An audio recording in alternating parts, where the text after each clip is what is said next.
सियासी कारवां कभी नहीं रहा, ना मैं कभी सियासत में रहा हूँ। संसद यहाँ पे असेंबली में आया हूँ, नया हूँ, हो सकता है बड़ी बार मेरे से कुछ गलतियां भी हों, लेकिन कुछ बोलूंगा तो ही पता चलेगा कि गलत क्या है और सही क्या है। करेक्ट करने के लिए मेरे भाई भी बैठे हैं और यहाँ पे भी बैठे हैं। एक चीज सर मैं आज पूरे हाउस से पूछना चाहूंगा, हमारे यहाँ पे जितने इंसिडेंट हुए क्या मैंने उसके मसले यहाँ पे नहीं उठाए? अगर मैंने मक्खन दीन का मसला उठाया तो हमारे बिलावर में जो हत्याएं हुई मैंने उनका मसला भी उठाया। हमारे वहाँ 5 जवान शहीद हुए उसके चर्चा भी मैंने यहाँ पे की।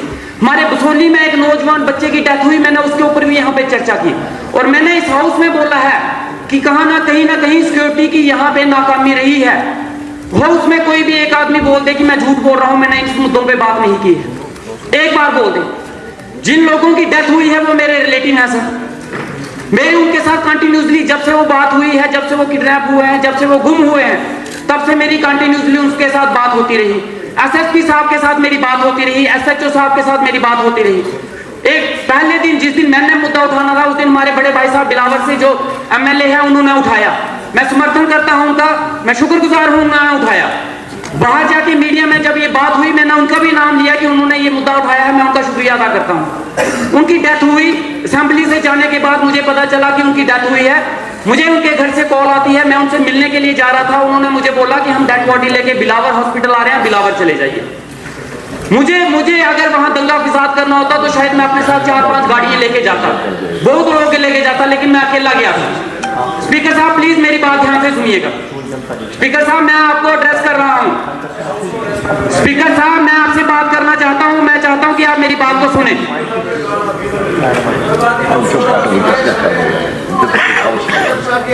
स्पीकर साहब उसके बाद मैं बिलावर गया, मैं हॉस्पिटल में खड़ा था वहां पे, इतनी देर में कुछ लोग आते हैं।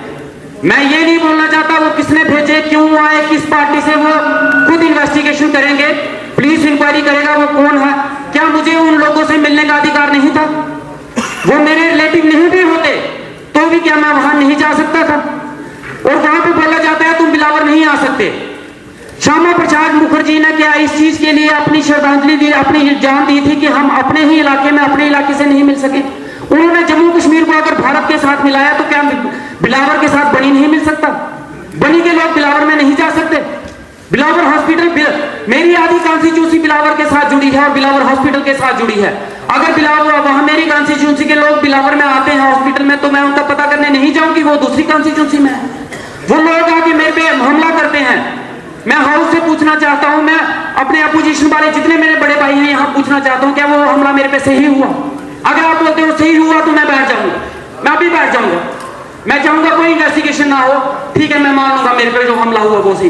एक भी आदमी बोलते कि वो मेरे पे सही है, लेकिन फिर उसके बाद यही लोग जब श्रीनगर जाएंगे इनके ऊपर हमला होगा तो फिर ये भी एक्सेप्ट करेंगे इनके ऊपर जो हमला हुआ वो भी सही है, फिर ये भी कड़ी निंदा ना करें उस हमले की। फिर उसके बाद अगर इनके ऊपर हमला होगा, अगर इनके ऊपर हमला होगा तो सर हम भी उसकी निंदा करेंगे, हम भी उसकी निंदा करेंगे, मैं भी उसकी निंदा करूंगा कि इनके ऊपर जो हमला हुआ, किसी के ऊपर भी जो हमला हुआ वो गलत हुआ। क्या मेरे ऊपर जो हमला हुआ वो सही था? मैं जानना चाहता हूं जो मेरे पे हमला हुआ वो सही था। और मैं आपके माध्यम से जानना चाहूंगा कि डीजी साहब ने उसके ऊपर क्या कार्रवाई की है। और हमारा जो पहाड़ी इलाका,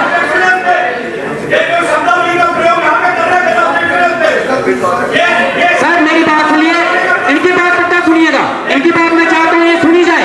ये उस बिलावर कॉन्स्टिट्यूंसी से हैं, इनकी बात मेरे बात सुनने का मौका दिया जाए, मैं चाहता हूँ इनकी बात सुनी जाए, ये उस कॉन्स्टिट्यूंसी के हैं।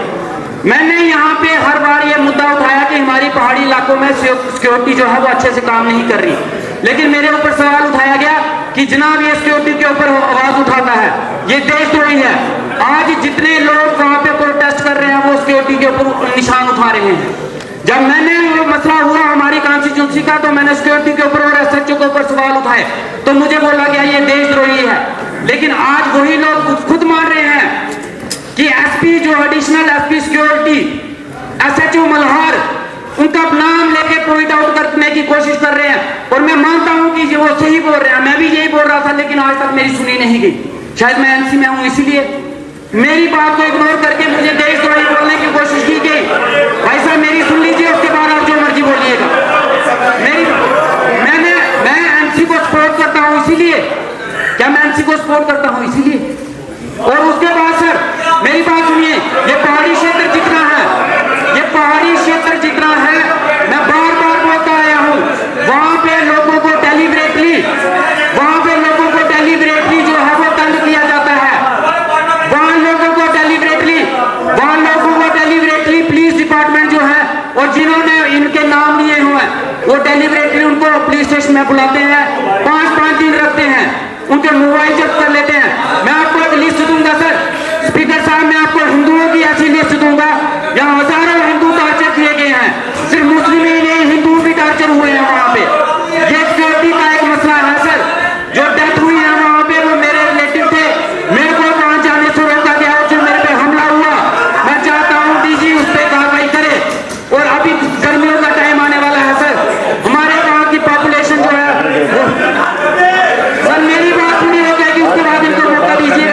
लिए, और वहाँ पे कोई सिक्योरिटी नहीं होती।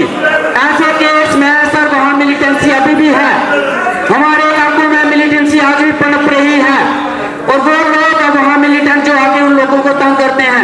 वहाँ पे अडोक में जाने वाले लोग हिंदू भी हैं, मुस्लिम भी हैं, हर कम्युनिटी का है। और साथ में वहाँ पे सिक्योरिटी की नजर से मैं चाहता हूँ कि वहाँ पे वो जो मेरे पे अटैक हुआ है, मैं चाहता हूँ कि सर उसकी इंक्वायरी आप खुद करें, आप खुद इंक्वायरी लें उसकी, और टाइम बॉक्स के अंदर अंदर इंक्वायरी होनी चाहिए और उन लोगों के ऊपर एक्शन होना चाहिए, ताकि ये हाउस एग्जाम्पल सेट करे कि आने वाले टाइम में किसी के ऊपर इस तरीके का अटैक ना हो। बहुत बहुत शुक्रिया सर।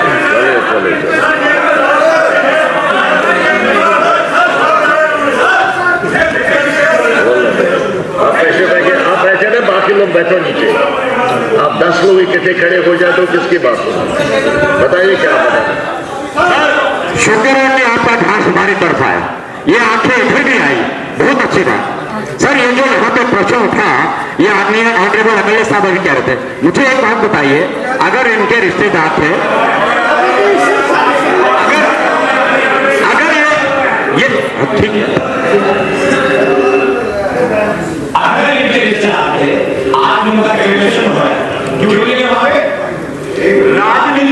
राजनीति की रोटियां सेकना बंद करें साहब। मैं आपसे कहना चाहूंगा, ये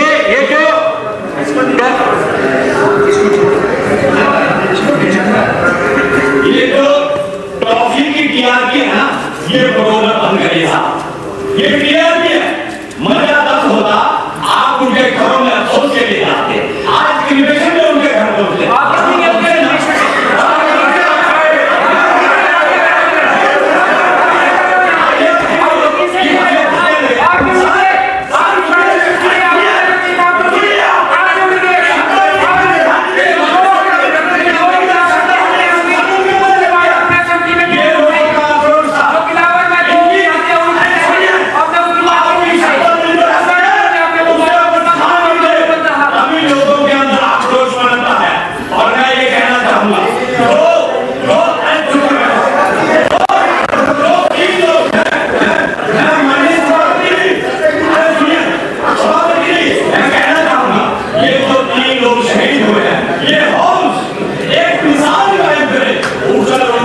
श्रद्धांजलि